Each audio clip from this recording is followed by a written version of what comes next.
기본적으로 저병킥은 자유형킥과 같은 움직임이라고 생각하시면 돼요. 고관절이 앞뒤로 흔들리면서 그 결과물로 웨이브와 킥이 나옵니다.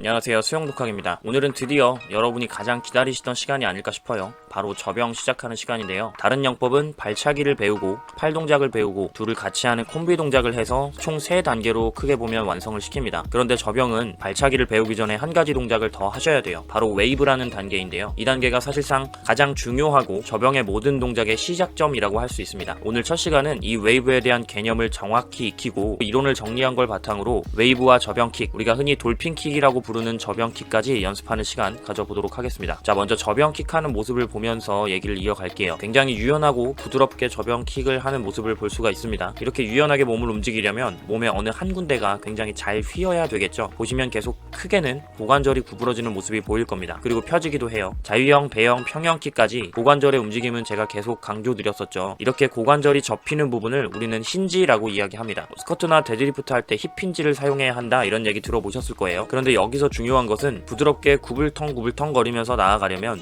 이 힌지가 하나여서는 안 된다는 거예요. 그리고 힌지가 2개 이상이더라도 동시에 같은 방향으로 굽혀져서 움직이면 아무 소용이 없습니다. 순차적으로 반대 방향으로 따로 움직여줘야 해요. 이게 무슨 말이냐면 이렇게 구불거리며 나아가고 있을 때 이 장면에서 2개의 힌지가 보이죠. 앞쪽은 아래로 휘어졌고 뒤쪽은 위로 휘어졌습니다. 그리고 서로 반대 방향으로 순차적으로 움직이고 있는 게 보이죠. 자, 조금 더 움직이면 이번엔 힌지가 3개가 됐고요. 이 앞부분은 위로, 가운데 부분은 아래로, 뒷부분은 다시 위로 꺾여져 있는 걸 볼 수가 있어요. 이런 움직임을 통해서 우리는 구불거리면서 앞으로 나아갈 수가 있습니다. 자, 그런데 힌지가 2개 이상이어도 같은 방향으로 같이 구불텅거리기만 하면 제자리에서 꿈틀거릴 뿐 앞으로 전진할 수가 없어요. 뒤에서 이 모양을 더 보여드리고 설명을 할 텐데 지금 보시면 전혀 앞으로 안 나가지고 제자리에서 꿈틀거리죠. 이 선수도 다시 보시면 몸에 어디 한 군데가 아니라 여러 군데가 순차적으로 움직이는 걸 볼 수 있습니다. 그리고 이렇게 나아가려면 꿈틀거리는 방향, 위아래 혹은 좌우로의 균형도 상당히 중요해요. 이것은 물고기의 움직임을 그대로 모방하도록 만든 로봇 물고기의 꼬리에 잉크를 연결해서 헤엄칠 때 생겨나는 물살을 확인하기 위한 사진입니다. 좌우가 동일한 모양이죠. 그리고 포유류가 아닌 좌우로 꿈틀거리는 어류 등의 움직임을 보시면 이런 식으로 여러 힌지가 순차적으로 앞에서부터 움직이는 모습을 관찰할 수가 있습니다. 그런데 우리 인간의 몸은 이렇게 되어 있질 않아요. 일단 좌우의 꿈틀거림은 한계가 있고요. 포유류는 앞뒤로 구부리는 움직임이 좀 편한 편인데, 자, 일단 우리 인체를 살펴볼게요. 여러 관절과 근육으로 덮여 있어서 움직임을 만들어줄 수가 있습니다. 그 중에서도 고관절은 제가 전에도 계속 강조드렸죠. 앞으로는 많이 굽혀지지만 뒤로는 잘 펴지지 않아요. 또한 상체도 지금 파란색 머리 위로 팔을 뻗고 있는 자세를 기준으로 볼게요.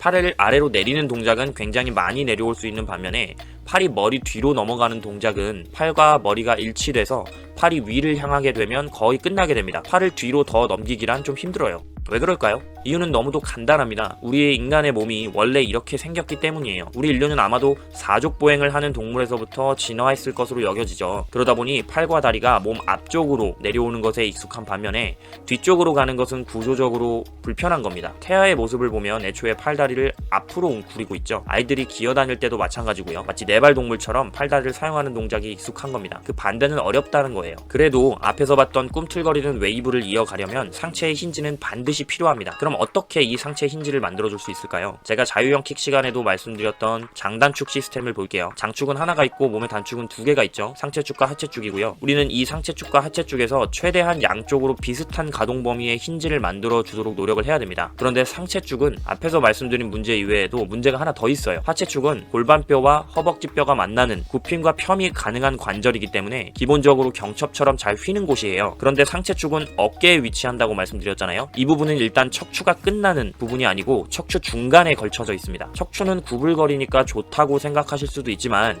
문제는 이 어깨는 척추 중에 가장 움직임이 제한되는 흉추라고 불리는 등뼈에 위치해 있어요. 이 흉추는 목뼈나 허리뼈와 다르게 우리 몸의 주요 장기들을 보호하기 위해서 갈비뼈에 한 번 더 둘러싸여 있고요. 단단하게 고정이 되어 있습니다. 거기에 갈비뼈 뒤쪽으로 어깨뼈라는 것이 얹혀져 있고 이 어깨뼈와 갈비뼈를 안정시키기 위해 여러 근육들이 여러 겹으로 겹쳐 있어요. 덕지덕지 붙어 있는 거죠. 한마디로 상체축이라 불리는 등뼈는 우리가 원하는 힌지로는 잘 움직이지 않아서 문제가 되는 부분이에요. 목뼈나 허리뼈, 즉 경추와 요추는 너무 잘 움직여서 문제가 되죠. 그러다 보니까 디스크가 튀어나오기도 하고요. 하지만 여러분 등뼈에서 디스크가 튀어나오셨다는 사람은 못 보셨을 거예요. 실제로 아무리 유연하게 움직이는 사람들이라도 주로 꺾이는 부분은 허리 부분이지 등, 가슴 부분이 아닙니다. 허리 부분은 상당히 많이 꺾일 수 있는 반면에 등 부분은 크게 움직이지 않는 걸 볼 수가 있죠. 갈비뼈로 단단하게 고정이 되어 있으니까요. 이런 인체 모형을 봐도 등뼈보다는 허리뼈가 우리 신체 중에서 가장 취약한 위크 포인트라는 것이 딱 보입니다. 자, 근데도 우리는 억지로 상체축의 힌지를 만들어 줘야 한다고 했죠. 방법이 없는 건 아니에요. 조금 부족하지만 만들어 줄 수는 있습니다. 자, 이게 어깨뼈의 움직임을 나타낸 그림인데요. 앞에서부터 서로 반대의 움직임으로 두 개씩 짝을 지으면 됩니다. 그 중에서도 옆에서 보았을 때 어깨를 앞뒤로 접어주는 움직임을 내전과 외전이라고 불러요. 우리가 흔히 가슴을 편다, 등을 굽힌다 라고 하는 움직임입니다. 이 그림은 어깨를 들고 내리는 것과 방금 말씀드린 내전, 외전을 복합적으로 이루어져서 흔히 어깨를 한 바퀴 돌리는 스트레칭을 하는 모습을 스틸컷으로 표현한 거예요. 자, 다시 내전과 외전만 떼어서 보자면 어깨뼈를 뒤로 모아주는 내전은 우리가 흔히 가슴을 편다 라고 부르는 동작이고요. 어깨뼈를 서로 벌려주면서 앞으로 접어주는 동작을 우리는 흔히 등을 구부린다 라고 표현하는 동작입니다. 우리는 이 동작들을 통해서 잘 움직여지지 않는 갈비뼈와 팔을 억지로 조금씩 움직여줄 수 있는 거예요. 등뼈와 갈비뼈 자체는 움직이긴 하지만 그렇게 많이 움직이진 않아요. 사실 어깨뼈를 컨트롤해서 등을 구부리거나 가슴을 펴는 동작을 만들어주는 겁니다. 이 상체축의 회전, 즉 웨이브를 잘 기억해 두시고요. 그것을 바탕으로 저병킥의 개념을 설명을 붙여보겠습니다. 기본적으로 저병킥은 자유형 킥과 같은 움직임이라고 생각하시면 돼요. 제가 프론트 크롤과 저병이 가장 유사한 영법이라고 항상 말씀을 드리거든요. 자유형 발차기 파트에서 말씀드렸던 자유형 킥, 즉 플러터 킥의 정의를 다시 한번 살펴볼게요. 축구공을 차듯이 뭔가 강하게 차는 게 아니라 펄럭거리고 파닥거리는 부드러운 움직임이라고 말씀드렸어요. 제가 자유형 발차기 1, 2부에서 설명드렸던 개념입니다. 강하게 찬다기보다는 고관절 부분에서 다리를 들고 내리면서 부드럽게 물고기 지느러미처럼 흔들어주듯이 우리 다리를 사용해야 한다고 말씀드렸어요. 이 움직임을 바탕으로 저병킥의 모양을 지상에서 보도록 하겠습니다. 자, 흔히 저병킥을 해보라고 하면 또 처음부터 이렇게 배웠다 이런 식으로 움직이시는 경우가 많아요. 평형처럼 무릎을 구부렸다 펴면서 발등으로 물을 차고 그 반작용, 즉 반동으로 골반을 들어 올리는 거죠. 마치 축구공을 차듯이요. 킥을 먼저 하고 그 킥의 반동이 고관절의 힌지를 만드는 겁니다. 자, 이번에는 제가 설명드린 상체 웨이브를 시작으로 몸의 웨이브가 킥을 만드는 경우를 볼게요. 고관절이 앞뒤로 흔들리면서 그 결과물로 웨이브와 킥이 나옵니다. 상체 쪽에서부터 웨이브가 먼저 나오고 그 움직임이 하체 쪽 고관절로 전달되고 그 결과물로 꼬리 부분에 해당되는 킥이 가장 나중에 나오게 되는 거죠. 즉 우리가 전진하려는 쪽, 머리 쪽부터 발끝 쪽으로 웨이브가 차례대로 순차적으로 만들어져야 한다는 거예요. 당연히 꼬리에 해당하는 킥은 가장 마지막에 나오겠죠. 자, 이 움직임을 수중에서 보도록 하겠습니다. 웨이브를 연습하는 방법인데요. 먼저 벽을 차고 출발할 때 밑으로 내려가지 마시고 자유형을 하듯 앞으로 출발해주세요. 그리고 등을 구부리면서 손끝부터 상체가 먼저 내려가고 이후에 고관절을 구부리면서 차례대로 하체축을 구부려줍니다. 마찬가지 올라올 때도 상체축, 즉 가슴을 먼저 펴주고 고관절은 나중에 펴주면서 올라오게 돼요. 조금 더 얕게 내려가 볼까요? 자, 마찬가지 등이 계속 먼저 구부러지고 고관절은 나중에 구부러집니다. 몸을 펴서 올라올 때도 앞에서 상체, 가슴이 먼저 펴지고 고관절은 나중에 펴지게 돼요. 상체축과 하체축 모두 구부리는 것이 편하고 펴는 것은 어렵다고 말씀드렸죠. 그래서 구부리기만 하고 펴지 못하면 이렇게 됩니다. 충분히 내려가기만 하고 올라오지는 못하게 돼요.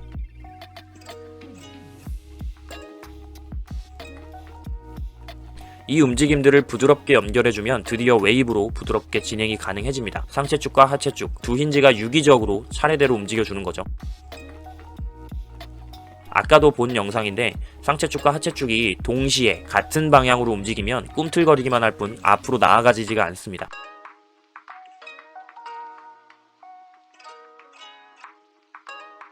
자, 이번엔 이 웨이브의 움직임에 킥까지 더해보도록 할게요. 웨이브로만 진행하는 모습을 다시 한번 보시면 벽을 처음에 차고 출발한 추진력만을 이용해서 가기 때문에 갈수록 속도가 줄어드는 게 보이시죠?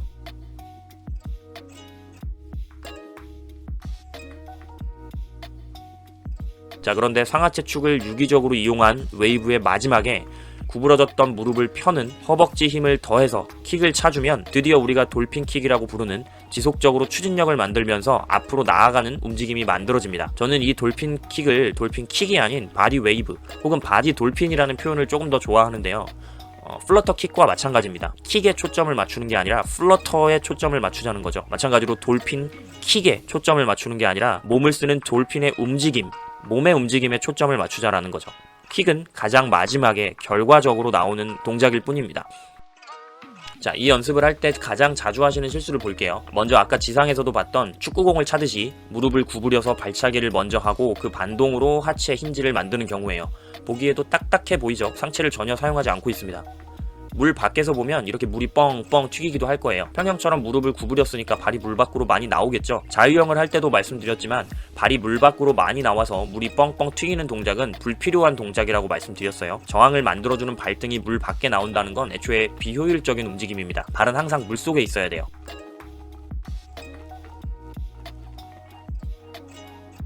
부드럽게 간다면 이런 움직임이 나올 겁니다.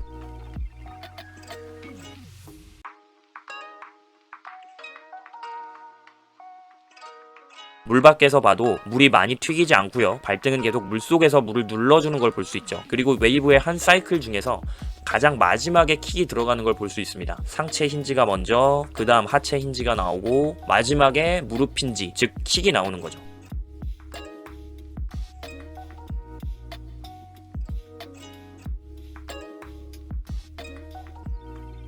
자, 이 경우는 제법 부드럽게 웨이브를 해줬지만 발등으로 내려 찰 때만 너무 강하게 찼어요. 제가 자유형, 배형, 평형을 할 때도 고관절을 펴는 동작도 상당히 중요하다고 계속 강조드렸었죠. 고관절을 구부리기만 하고 펴지 않으면 이렇게 내려가기만 하고 올라오지 못하게 됩니다. 근데 이렇게 엎드려서 연습을 할 경우나 손에 킥판을 잡고 있으면 상체에 부력이 있기 때문에 내려가기만 해도 저절로 떠오르면서 앞으로 진행이 돼요. 상체 폐에는 항상 공기가 담아져 있으니 부력이 큰 거죠. 그런데 자유형 사이드킥을 차듯이 접영 사이드킥을 차보면 이 문제점이 보입니다. 자, 지금 앞으로 진행하지 못하고 한쪽으로 쏠리는 모습이 보이죠? 한쪽 방향으로만 킥을 차서 그렇습니다. 내려차기와 올려차기의 균형을 맞추게 되면 이렇게 꿈틀거리면서 앞으로 나아가는 게 보이실 거예요. 이렇게 상대적으로 어려운 올려차기를 부드럽게 하기 위해서는 자유형, 배형, 평형 킥을 하는 동안에 계속 엉덩이를 사용해서 고관절을 펴는 연습이 잘 되어 있어야 합니다. 그래서 제가 여태까지 그렇게 계속 강조를 드린 거예요. 만약 그 동작이 잘 안 되신다면 올라오는 과정에서 고관절 대신 허리를 사용하려고 하실 거예요. 고관절을 잘 사용할 수 없으니까